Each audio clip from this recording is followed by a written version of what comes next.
my name is Wei-Ting Yen. I'm currently an assistant professor at the government department at Franklin Marshall College in Pennsylvania.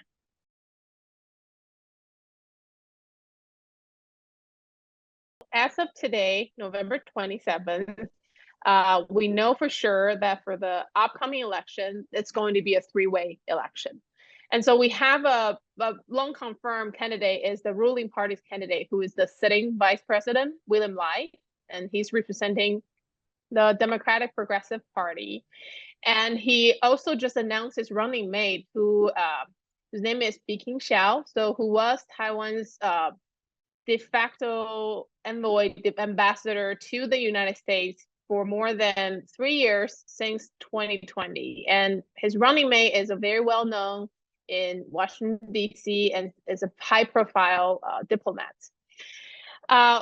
We are just short about who the opposition contenders are. So the opposition have been trying to form a coalition against the ruling party basically for the past 6 months. And last week, they finally failed the coalition. So they couldn't reach an agreement for a joint ticket. So we're now sure that there are two challengers from the opposition party. The first one is You-yih. So he is representing the Kuomintang, the KMT. He's currently the mayor of New Taipei City, and he also just announced his running mate. And his running mate is Zhao Shaokang, who is currently a political commentator and who has a very clear pro-China stance.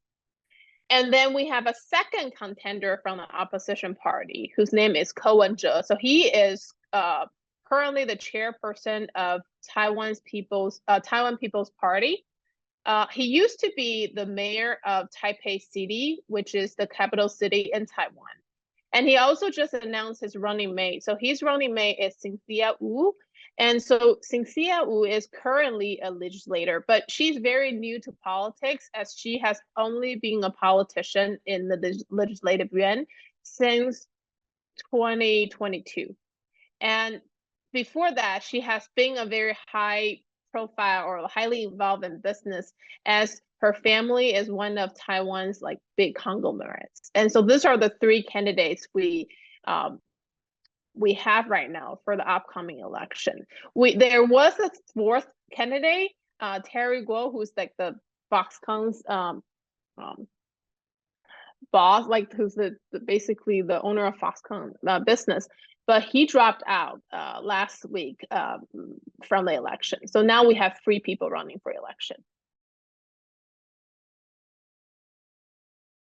In previous elections, there have always been 3 candidates like running for election, but the third person is usually not a very important force. Like James Song has been running for election, from election to election, but he has been not a very important player in the field.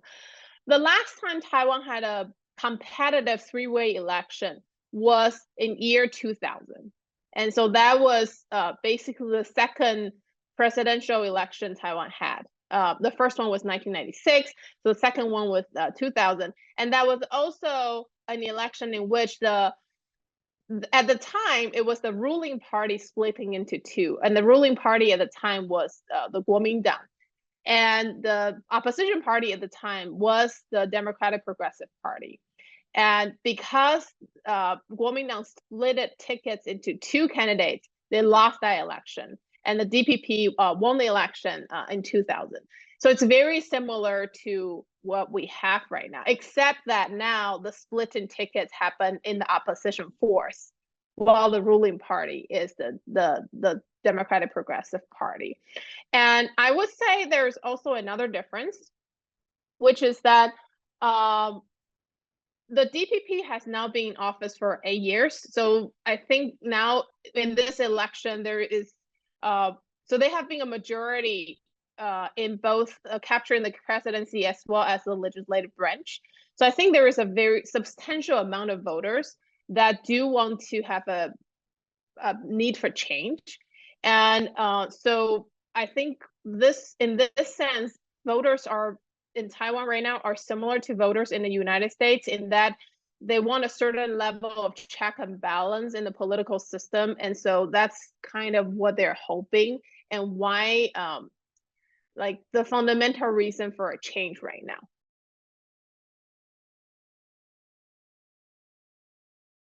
For a lot of voters, especially younger voters, what's on their mind is definitely not the China issue. So there are a lot of voters that want to focus on domestic issues such as, high housing prices and low wages, which is like a common phenomenon, especially in the post-COVID world across the globe. And so young people in Taiwan are no different from other young people, in other nations.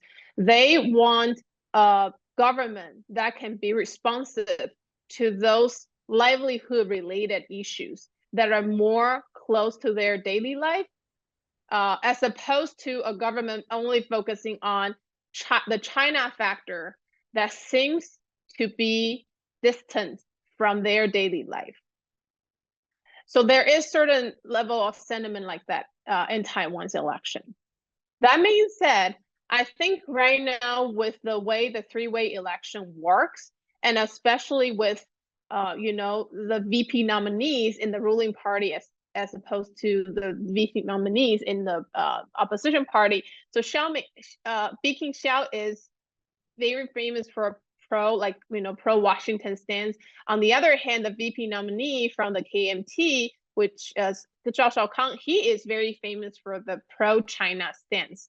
So I think even though there are a substantial share of voters in Taiwan that prefer to have the election focusing on domestic issues, I think in the last 50 days of the election, we will see the dominating issue going back to the cross-strait relation, unfortunately. I think the cross-strait relation is the one single most important dominating issue in Taiwan's election. And since 1996, when Taiwan had its first presidential election, the China factor, or China has been influencing or trying to make an influence on Taiwan's election. And so it has always been the one kind of issue that each and every one presidential candidate needs to, tackle. And it always end up being how their different approaches toward China will usually have a significant impact on the election results. And it has always been like this since 1996. So for the upcoming 2024 election, we know that the geopolitical situation in the Indo-Pacific has been, changing tremendously in the past couple of years, especially since Biden went into office. And so I think for the United States, Washington has met with all three candidates, and Washington has made it very clear that they're very ready to work with any one of them after the election, as long as I think Taiwan remains as a stable partner of the United States in the region, and Taiwan's behaviors can remain stable and fit the interest of the United States. So I think as long as whoever got elected can maintain the same level of relations with the US as the way it is, I don't think the United States has any strong preference or want to interfere in, a democratic election in Taiwan. For China, on the other hand, China has been very clear and has been consistently showing that they dislike the ruling Democratic Progressive Party. And they are hoping for any pro-China opposition to, whether it's the Kuomintang or whether it's the Taiwan People's Party, as long as there is a pro-China party ruling Taiwan, they will prefer that over the Democratic Progressive Party. So China have very strong preference to work with any non-DPP parties, basically.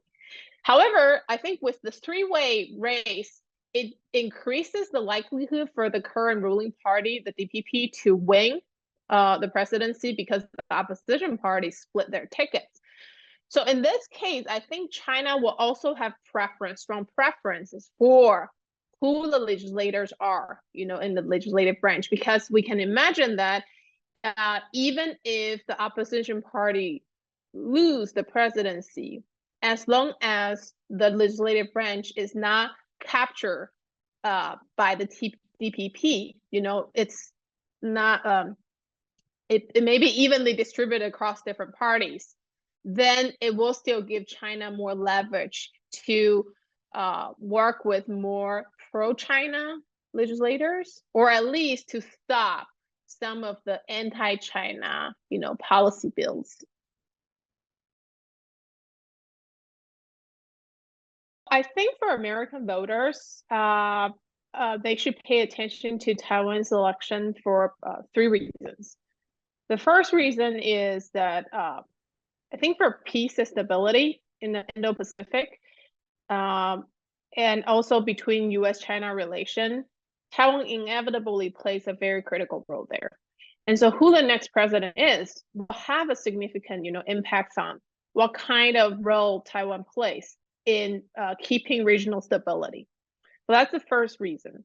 I think American voters should pay attention to Taiwan's election outcome also because the electoral outcome will have implications for the future of democracy.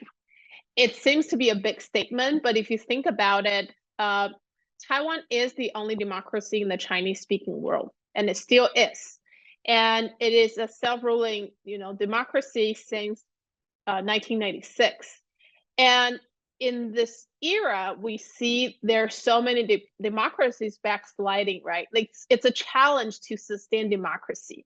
And so I think Taiwan, as an example of a successful democracy in Asia, having another successful democratic election will have implications for the, democratic consolidation or the prospect for democracy in the region. And as I mentioned before, that Taiwan is also subject to high level of disinformation, misinformation campaign from China. So observing Taiwan's election, this is hitting home closely because this misinformation campaign is also a huge thing in the United States. So I think observing how Taiwan runs its election, I think it will have implication for America's democracy domestically. And the last point I will make is about prosperity. So we know, especially after in the post-COVID war or during COVID, we started to learn that how sensitive the supply chain issue is. And we know Taiwan is powerhouse for, a huge supplier for the chips and the semiconductor industry. And so I think observing Taiwan's electoral outcome and will also send strong signals or implications for, I guess, the future of the world's prosperity, in the coming years to come. So these are the 3 reasons I can think of why American voters should also pay attention to Taiwan's election.